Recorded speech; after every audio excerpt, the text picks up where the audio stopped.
I like to designate myself as a pessimist communist. That is to say, problems we are facing are typically communist problems. But, what but? I think, and this now we come to the less popular aspects, I think that the left did not yet really fully assume the fact that 20th century is over. By this I mean that all three, not only two, formulas, how should I put it, or organizational principles of the 20th century left. On the one hand, of course, state socialism, communist Stalinist state socialism. On the other hand, it was clear soon after the Wende that it's not only that social democracy is also in a crisis. That is to say, this idea that you do modest reforms playing the multi-party game. And now comes the touchy point. I also think it's more and more clear, if you see how Porto Alegre, Seattle movement got exhausted, that also this vague idea of anti-state local self-organization, you can put it as Soviets, councils, self-managed of local communities, this is good insofar as its function, but let's be clear, this is not a universal model. Here I don't agree with Negri and Hart, who are waiting, and I think they will be waiting very long because it will never come, for this magic moment where multitudes will take over the entire field. I think here we are back to the problem that I evoked, Gramsci, il nuovo ordine. I think that we really have to start rethinking from 0 point, because this is the tragic situation. On the one hand, we need, it's clear, at the level of biogenetics, ecology, new forms of apartheid, we need not only state, even more, we need transnational, global, large-scale actions. All that Deleuzian stupidities, propagated by Negri of how molar large scale is bad, we need self-management, self-organization of local communities. This is good, but again, it's not the answer. Just think about ecological problems. Imagine the Fukushima earthquake, tsunami, and so on, just a little bit stronger. And the northern half of Japan becomes uninhabitable for 100 years. Where will the Japanese move? Who will organize this, and so on and so on? We will be getting more and more of these kind of problems. Or, for example, this is kind of a public secret, but everybody knows that those in power are not totally stupid. They knew that we already missed the boat, the moment to really fight global warming in this way of, reducing carbon monoxide, blah, blah. So they are seriously planning now. All my friends, I still have some connection in politics, are telling me this. Geoengineering is now the big word. Large-scale intervention into nature, like really influencing global atmosphere. For example, the idea is to spray water or sand into the air to deflect sun rays, or kind of unimaginable large-scale interventions. Of course, these are extremely risky. Who knows what will be, as we like to say, the collateral damage? No? It may be another of those stories of operation succeeded, the patient dies. That is to say, yes, they will lower carbon monoxide, but we will all disappear. What I'm saying is that it's an urgency. It's clear we will terribly need large-scale organization. At the same time, it's clear that the market doesn't work here. And again, I'm honest, I don't underestimate the market. At some level where it works, market should be used. Like if some product pollute excessively, why not include into its price? But when you have real global problems, like for Fukushima and so on, you are in a situation where you have to act quickly. You cannot say, okay, we have competition. Before competition selects the most efficient way, we may be all dead, and so on. So and this is for me the big enigma. We will terribly need large-scale mechanisms. How to do this without falling into technocratic authoritarian trap? Let's take China. There are good things now. They like to boast how, you see, with us it works.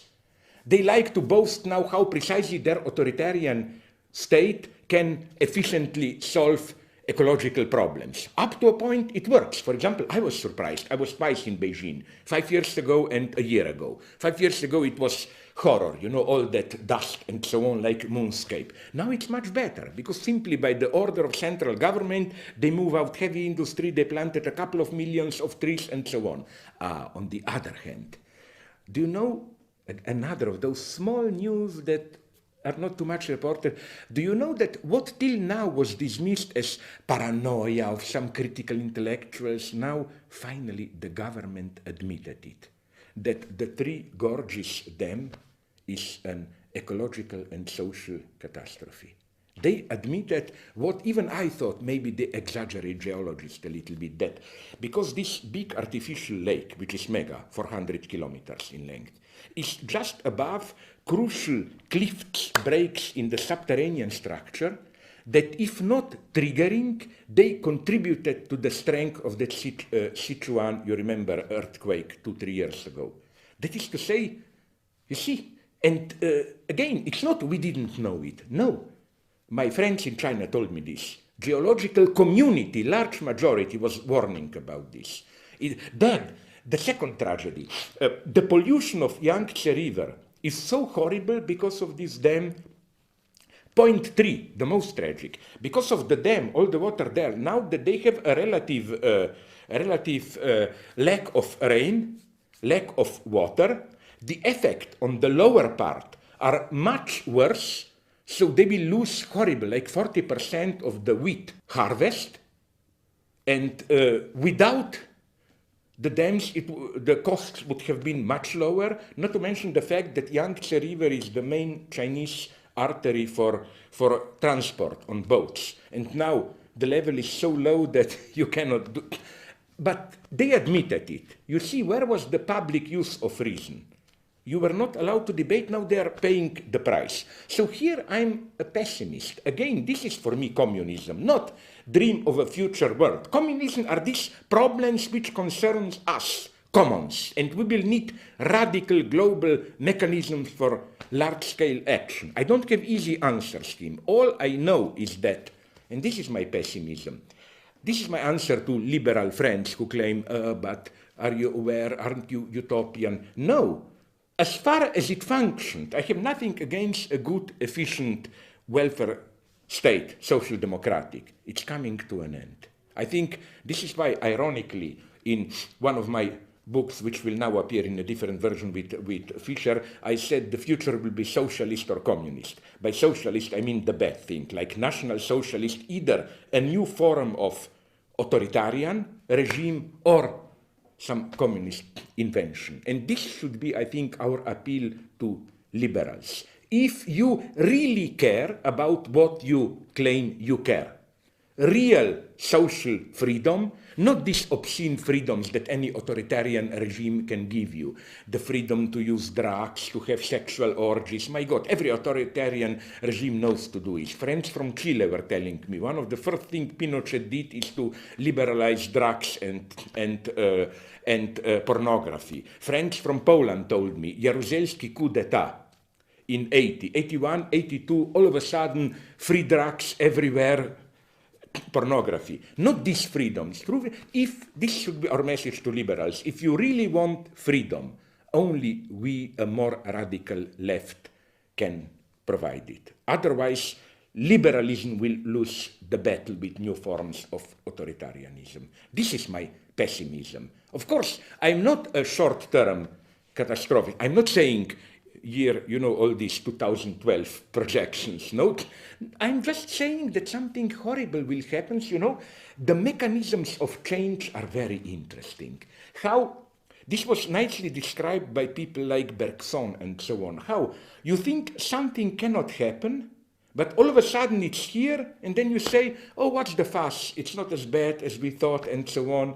If we will play too long, this will be the destiny of democracy. Like this, like, no, you don't remember, you are too young, I remember. Still, 20, 30 years ago, there was a kind of a political consensus in Western Europe that extreme right-wing parties have no place in government. Like, we tolerate them out of democracy. Okay, you can have this, that, Le Pen or what, but no place in government. And did you notice how slowly they are normalized? Like in Austria, Haider's people did get into government. In Italy, Fini, neo-fascists are in government.